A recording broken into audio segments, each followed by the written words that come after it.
అయిపోయిందా కుమార్?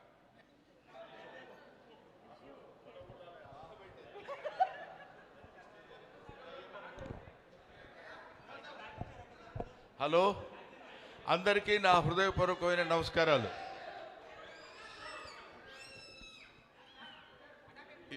ఈరోజు ఇక్కడ జరుగుతున్న హ్యాంగ్మెన్ ఈ ఫంక్షన్కి నన్ను చీఫ్ గెస్ట్గా పిలిచారు. అవునా? చాలా చీప్ ఏంటి? ఓహో, చీఫ్ గెస్ట్గా పిలిచారు. నేను చీఫ్ గెస్ట్ అని ఎందుకన్నానంటే నోరు తిరగకనలేదు. ఏదో అలా ఇటు నుంచి అటు వస్తే కారు వేసుకుని ఇక్కడికి వస్తే మేము ఇక్కడ ఉండి మిమ్మల్ని రిసీవ్ చేసుకుంటాం, మీరు వెళ్ళిపోవచ్చు, 3:45 4 o'clock ఇక్కడ ఉండండి అని చెప్పారు. అది చాలా ఆనందకరమైనటువంటి విషయం. దాన్ని చీఫ్ గెస్ట్ అంటారో నాకు తెలియదు. సో ఏదేమైనా ఈరోజు ఈ ఫంక్షన్కి నేను ఇక్కడికి రావడానికి ముఖ్య కారణం, నాకు అజయ్ మైసూర్ గారు, ఆయనతో పెద్ద పరిచయం లేదు. ఆ తర్వాత డైరెక్టర్ గారు ఆయన విహాన్ గారు ఇక్కడే చూశాను నేను, ఆయనతో కూడా పెద్ద పరిచయం లేదు.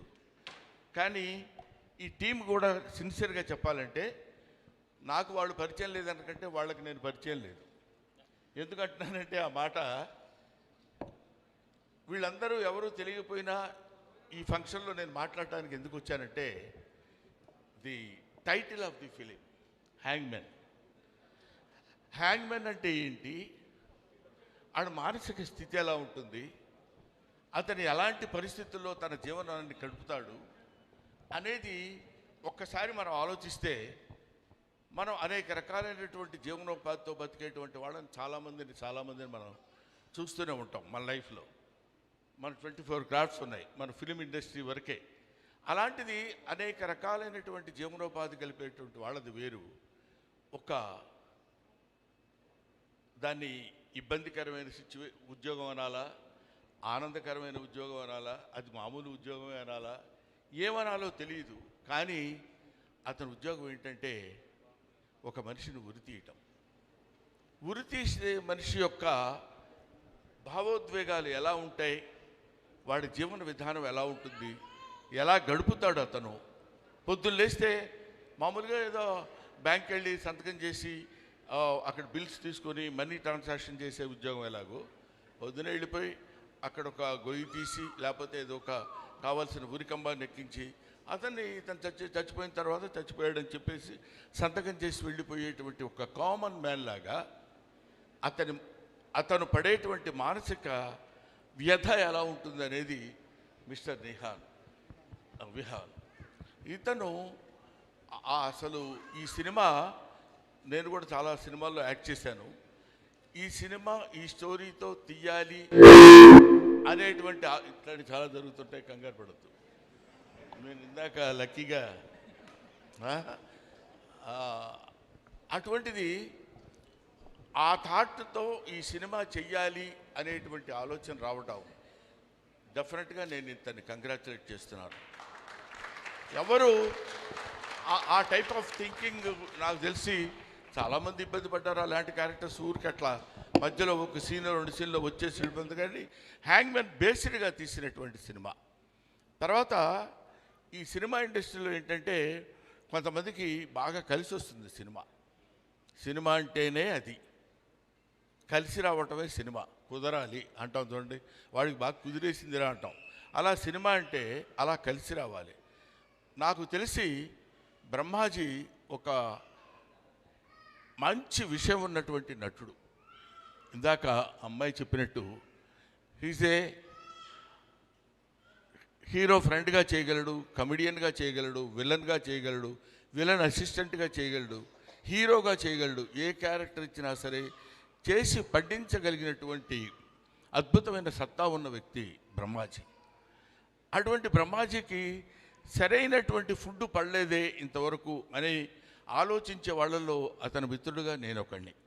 ఇంతవరకు మంచి ఛాలెంజింగ్ క్యారెక్టర్. ఇంతకుముందు గణ అనే ఒక సినిమా చేశాడు, అది కూడా మంచి క్యారెక్టర్ చేశాడు కానీ అతను గుర్తింపు రాలేదు. కానీ ఈ హ్యాంగ్మెన్ అనే సినిమా తనకి ఈ దొరకటం, అతని పెర్ఫార్మెన్స్ ఇప్పుడే మనం ట్రైలర్లో చూసినప్పుడు మనకు అనిపించింది. ఒక అద్భుతమైనటువంటి పెర్ఫార్మెన్స్ చేశాడు, చెయ్యగలడు. చేయటానికి కావలసినటువంటి ఆహారం ఇప్పుడు దొరికింది కాబట్టి అతను దీన్ని ఒక అద్భుతమైనటువంటి విజయాన్ని సాధిస్తాడు, ఈ సినిమా ద్వారా అందుకుంటాడని నేను మనస్ఫూర్తిగా కోరుకుంటున్నాను. నేను కేవలం నాకు ఈ బ్రహ్మాజీ అంటే ఇప్పుడు ఇలా కనపడుతున్నాడు కానీ ఎప్పుడో భూమి పుట్టినప్పుడు పుట్టాడు. మాకంటే చాలా సీనియరా కాదా? కరెక్ట్. ఎప్పటివాడివిరా నువ్వు, నీకు తెలీదు, నువ్వు అలా బతికేస్తున్నావు. కానీ ఇండస్ట్రీలో ఎప్పటి నుంచో ఉన్నటువంటి బ్రహ్మాజీ మమ్మల్ని అందరినీ చక్కగా దగ్గరికి తీసుకుని పైకి వస్తావే పర్వాలేదని మమ్మల్ని ఎంతో దాన్ని ఏమంటారు మంచి మాటలు చెప్పి పైకి తీసుకొచ్చినటువంటి మహానుభావుడు ఆయన. ఈ వృద్ధాప్యంలో కూడా ఇలాంటి సినిమాల్లో చేసి మెప్పించగలుగుతున్నాడంటే మనందరికీ ఎంతో ఆనందకరమైనటువంటి విషయం. కానీ నేను మిమ్మల్ని కంగ్రాచులేట్ చేసేది ఏంటంటే ఇలాంటి వృద్ధులు కూడా ఎన్నుకుని,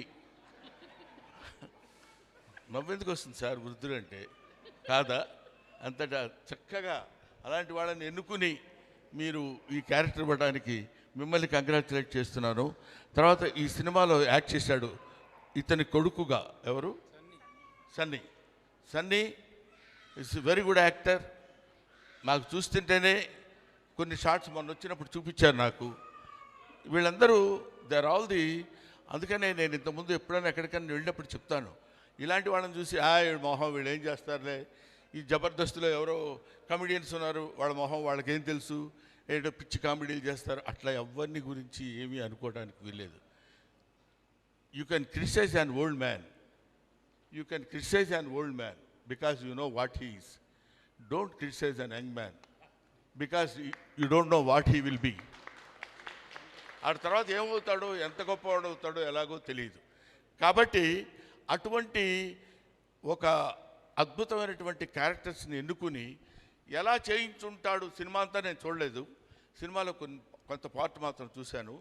దర్శకుడు hats off to this guy. I will see him as one of the best directors of Telugu film industry shortly. నేను డెఫినెట్గా అతనికి ఆ భవిష్యత్తు ఉండాలని కోరుకుంటున్నాను, ఉంటుందని ఆశిస్తున్నాను కూడా. ఎందుకంటే ఇలాంటి వాళ్ళు ఉన్నప్పుడే, ఇప్పుడు మేమంతా కొంచెం పెద్ద బళ్ళు అయిపోయి వెనక్కి వెళ్ళిపోతున్న రోజుల్లో ముందుకు దూసుకొస్తున్నటువంటి వాళ్ళు యంగ్స్టర్స్ ముందుండాలి. అది వీళ్ళ నుంచి వచ్చినటువంటి వెలుగే తెలుగు చలనచిత్ర పరిశ్రమకు కాదు, భారతీయ చలనచిత్ర పరిశ్రమకు కూడా వీళ్ళ యొక్క కాంతి, వీళ్ళ యొక్క light will be distributed to entire India. అందుకని వీళ్ళు ప్యాన్ సినిమాలు తీయాలని, గొప్ప సినిమా అవ్వాలని మాత్రం నేను మనస్ఫూర్తిగా కోరుకుంటున్నాను. వీళ్ళందరికంటే ఒక అమ్మాయి గురించి నేను మాట్లాడాలి. ఆ అమ్మాయి నందిని రెడ్డి. ఈ అమ్మాయి అసిస్టెంట్ డైరెక్టర్గా లిటిల్ సోల్జర్స్ సినిమాలో నాతో పనిచేస్తుంది. లిటిల్ సోల్జర్స్ అని, అది ఎన్ని సంవత్సరాలు అయిందమ్మా? కమిట్ అవ్వట్లా. నీ గురించి కాదు. కాబట్టి నందిని రెడ్డి రీసెంట్గా